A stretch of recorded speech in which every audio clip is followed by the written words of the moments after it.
In Nacogdoches, the theaters integrated.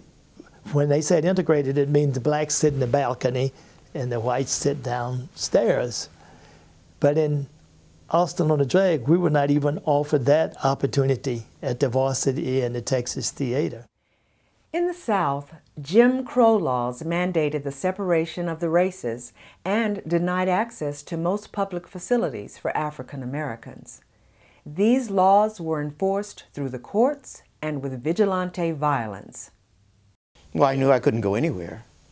You know, it wasn't a movie theater or, you know, it was the zoo, it was the library, restaurants, the Alamo, the San Jacinto Monument. You know, your life was very restricted. So I knew that as a child. In February of 1960, several students conducted a sit-in a lunch counter in Greensboro, North Carolina. The bravery of the students and the ugly and violent nature of the response electrified the nation. Students throughout the country began to use the tactics of nonviolence and direct action to break the barriers of segregation. In Austin, Texas, a group of college and high school students created a twist on the idea in their effort to desegregate movie theaters. I was all fired up to do direct action, what we call nonviolent direct action. It was what was happening. And I had this whole new community of people. So I wanted to form a Students for Direct Action. I mean, the theater was near the Y, so I thought what we could do is go to the cashier and say, I want to buy a ticket, but only if you're integrated, and they'd say we're not, and then we'd just go start over. And it was kind of like picketing, except it wasn't. It was something else. It was an action, but we didn't have the term. Well, I had written several columns, my Jabberwock columns, protesting segregation and urging students to become involved in fighting segregation. This was, of course, at the time of the sit-ins and all of the things that were burgeoning throughout the South. One evening, I had a little apartment over near campus, and I was busy studying for an exam, and there was a knock at the door. And I went, and there were a couple of guys standing there. One introduced himself as Houston Wade. He said, "We would like to get a movement started that is going to protest segregated movies."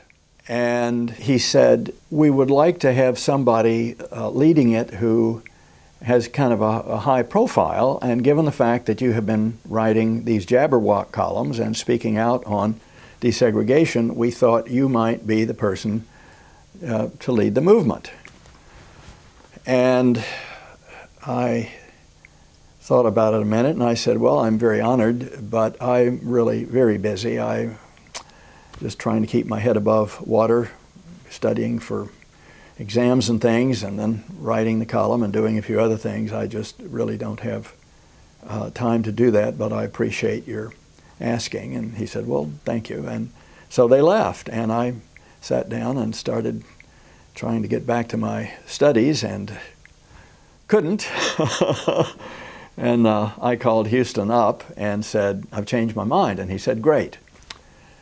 So we agreed to call it Students for Direct Action. Direct action is a tactic that Mahatma Gandhi developed to drive the English from India. Martin Luther King introduced the tactic to the racially segregated southern states. Direct action is the nonviolent refusal to accept unjust laws and institutions. I came to Austin to go study at the Christian Faith and Life Community with Joe Matthews. And I was studying psychology, and I was also studying theology. I was studying Kierkegaard and Sartre and all the profound thinkers of the whole existentialist movement, and basically just thought that no one should be able to control us, to make us live apart when we didn't want to. During the decade of the 1950s, numerous groups, both religious and secular, attempted to break down the barriers of race. In high school, Leon McNeely was part of those attempts in Houston. We got to bring white kids and black kids together. Now, when you think about it, it's kind of dumb because white kids had nothing to do with the situation. It was the police and other adults and us, the kids. So they decided to have us get together and talk about Jesus and brotherhood and all like that. And so no churches wanted any part of that, okay? You know, brotherhood and things like that. So no black churches wanted it, and no Main Street white churches wanted it. So they had it at the Unitarian Church. And being president of the Methodist Youth Fellowship, there I went. In the December '59, I went to Washington, D.C. I got to meet some of the gentlemen, and I've forgotten their names, who were in the first sit-ins in North Carolina, in High Point and Greensboro. And so I was very interested in direct action, and not only direct action, but nonviolent direct action. And so, when I heard that there were going to be demonstrations about at UT about the movie theaters, then I was in on it. But there was a newspaper article that featured Booker T. Bonner sitting on a upside down bucket with some crackers and bread on a sit-in strike in front of the Texas Theater. That was probably the motivating factor that caused us to join in and start our demonstrations. All you had to do was go to one meeting and you were in, and that was what I did. But this was a young group of high school kids that were sort of liberals with the Unitarians, and told me that I could have a lot of fun by going down and standing in on the drag. And it was fun for a kid like me to do something that made me felt good, that I knew was, you know, morally a good cause. The students in Austin wanted to avoid the violent confrontations in Greensboro, North Carolina, and Marshall, Texas, so they developed a rather unique strategy, a strategy of simply standing in line. We would walk in line, other people probably explain this, but we would walk in line and we had to have at least one black student come out with us because we were mostly white. And we would walk in line up to the ticket window and ask if we could buy 2 tickets or a ticket for myself and for my friend here, who's the black kid who would be next to us or waiting there. If there was only one black kid, he had to be rotated through the whole line. And then they would, of course, deny the ticket. So we'd go back around to the back of it and rotate the line like that and force them to get a manager out to take the people that wanted to go into the theater, to take them aside. And so we were trying to get their financial attention, not just their moral attention. And that worked out very well because at this era, I mean, I don't know the numbers exactly, but most of the business for movies was Friday and Saturday night about 8 o'clock. I mean, people didn't go all the time. People didn't, that was the big time for movies. And Austin had not that many. And people weren't used to having to stand in line in a movie at all. So when people would drive by and see this line of, 20 people, 30 people in front of the movie, they go someplace else. But mostly I remember the stand-ins were my memory is that the stand-ins were quite peaceful, that, just got in line and went to the box office and asked whether they sold tickets and admitted all people, and they would say no and go back to the end of the line and just make it really difficult for people to buy a ticket and go see a movie. And we just go to the Y, and people would talk, and we'd sing a song or two, and whatever, depending on how many people we had, we either go and do both theaters, the Texas and the Varsity, or usually just the Texas since it was closer. And so if we didn't have enough people.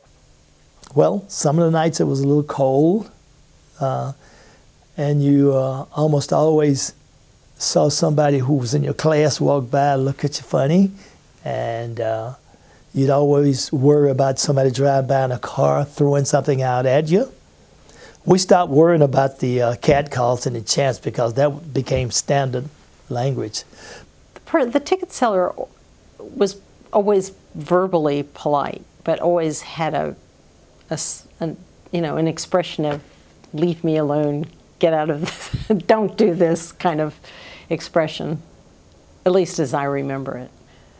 But they were never, really nasty, or nobody ever said, called anybody a name that I can remember. At the varsity, the cashiers, or the teller, whatever you call them, yeah, I guess cashiers, they were younger mostly. They were high school students, ushers and cashiers there. I knew some of them. They were kind of mad about it. They thought we were just being difficult, or, whatever. The whole thing, they didn't think it was fair that we were doing this. It was just sort of interfering with their life. It was embarrassing them. Not that was really like super strong, but I'd say the overall impression I got was that they were kind of hacked about the whole thing. Whereas at the Texas, it was more just, no, we haven't changed the policy. No, we haven't changed the policy. Like that. We knew that either the manager or the owner of the Texas Theater was sympathetic, but he didn't want to lose business to the varsity. So the varsity had goons, and they wore their never buttons, and they would be behind the ropes, and they would elbow you and push you and things like that. It was, but it wasn't like in Memphis or Greensboro, where there's a bunch of people with axe handles, or punching, kicking, spitting, pouring hot coffee on you, that kind of thing. Austin was much more civilized. There was an illusion of peacefulness, but danger and violence and the possibility of death were always present. I was in a meeting with a bunch of other people in the auditorium, and there was a bang, and people went outside to investigate and said a bomb had gone off and blown out some windows. And a bomb was set off in the Y. Nobody was hurt, but they very well could have been. Outside the Texas Theater, it was just an alley, very narrow alley. In fact, the narrowness of that alley saved about maybe 20 or 30 lives, because big stained glass windows. When two young men tried to throw a pipe bomb through the window. They were having some sort of brotherhood conference there. It was integrated. And that would have been probably one of the biggest civil rights killings in the country. But the throw was a tough one, and it hit one of the planes, one of the supports, and went down this deep stairwell, which contained the explosion.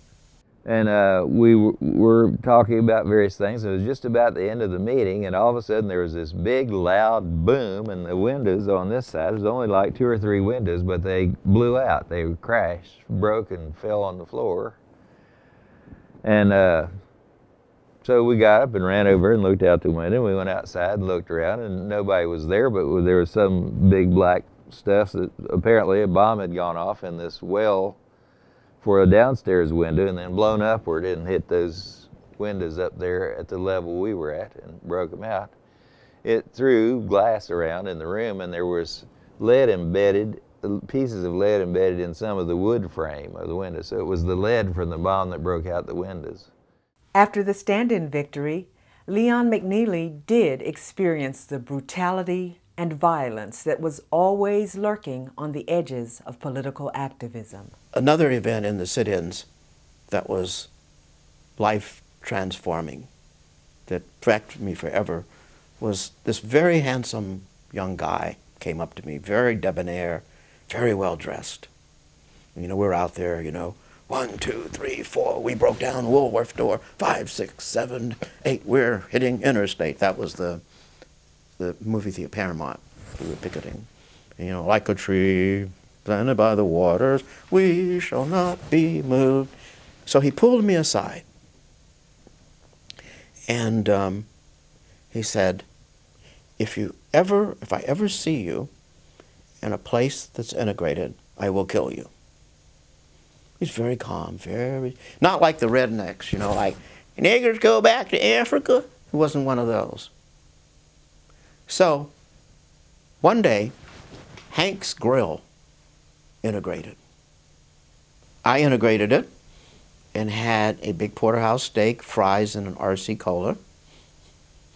And there was a huge thunderstorm, big storm. So I kind of lingered until the storm was over. There was still lightning flashes. And I walked out, and I was thinking about stepping over this big puddle, this big current of water. And the guy who had threatened me was in a car with his lights off and the motor running. And so when I stepped out, he ran me down. And there were two young men, must have been about my age. And I'm just totally hazy. I can't remember. But they picked me up and carried me.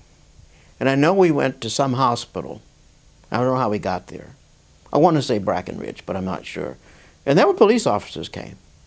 But I don't remember them talking to me. And I know doctors wouldn't touch me. So they carried me to their home. And they put me down on a couch. And I don't know how long I was there or anything. Only thing I remember, that was this old woman. She must have been 35 to 40, in a rocking chair knitting. And so I got up one morning and left. And that was a life-transforming event in my life. Because how can you hold hatred against a whole group of people when two people you didn't know picked you up and carried you? And I recall feeling safe. The stand-ins were committed to the philosophy of nonviolence and dedicated to not responding, to gaining the higher moral ground. A lot of the people who came out were members of the Christian Faith and Life community. And they were very, very idealistic and believed passionately in nonviolence, among other unpopular things in Texas. And so they liked this because it was very nonviolent. We tried not to provoke anyone. And we were committed to not being violent. And it just hurt, you know. I'm sitting there watching this weasel guy pick on this little hippie-looking white guy working with, and I couldn't do anything to help him. Oh, that was so painful. And yet saying to myself, this kid doesn't even have to be out here. You know, he could go get a haircut, put on a suit, and he's back in. I was confrontational, so there were a number of times I was chest to chest with people. I was pushed around, but I understood absolutely that the correct tactic was nonviolence. That as long as we had the moral upper hand, that was the thing to do. We obviously made the moviegoers a little bit unhappy because they'd have to negotiate around what we were doing. I think patrons got in, but you knew that if you're going to that theater, you'd have to rub shoulders with a bunch of protesters. And, you know, that was not cool. So that was, that energy was there. And of course, the whole civil rights movement was interesting in that there was a moral clarity in the case of the civil rights movement that you seldom see. The people who owned the theater chain in New York were embarrassed, particularly by the demonstration up there, talking about the other demonstrations and about them maintaining segregation. And when they integrated all of them at once, it was like we suddenly were victorious. We'd integrate, I don't know, 92 or 120 theaters. I can't remember how many, but a lot of theaters at once were suddenly desegregated. Well, my father knew Leonard Goldenson through his father. My understanding that he wrote one or more letters to Goldenson saying, you know, this is outrageous and you're perpetuating something that needs not to be perpetuated, and just get over it and do the right thing. The theaters were integrated in the fall of 1961, a stunning victory that had a national impact. This occurred 3 years before the landmark Civil Rights Bill of 1964. I think about 70% of Austin restaurants integrated before the Civil Rights Bill was passed, largely from people in and out of the stand-in movement. Well, going in, sitting, looking, enjoying the movie was quiet. I didn't get any antagonistic remarks or comments from anybody. And I didn't expect any, because right across the street was the Texas Union, which showed movies every week that we used to go to and sit in a mixed audience. So, and it was the same way when I went in the theater and came out of the theater. It was a breath of relief. You walk out and say, it's been done. It wasn't a big deal. It was just another door kicked open. I think the stand-ins are, reminds me of a Buddhist expression where it says, when I realized I was nothing, I became everything. That's what it sort of reminds me of. It's a little thing, but it's a big thing. In the context of that great river of human rights, getting a fair deal for the less among us, we're just a little pebble. But on the other hand, I think it transformed the community. I think the stand-ins transformed the white community to a great deal and changed how they looked at things, to see people of different colors participating. The stand-in thing, it went on for so long. It was huge. There weren't very many of us at first, you know. I mean, really, it wasn't many people at first. It was maybe, I don't know, 10 people, 12. But it grew really fast. It was interesting as a way to just allow people to come out. It was like a coming out, you know, I think, very liberating just to show up at the beginnings. I think at the beginnings of movements, it's like that for people. It's a very intensely personal thing. It's self-definitional, especially for younger people. I was so young. We were all so young, you know. I certainly know that the experience of what I was involved in has affected my life dramatically. I mean, I have spent most of my adult life working with various groups. My memory of it was that when the word got out, people showed up, and it was kind of a big deal, and it got to be a bigger deal as time went on and more publicity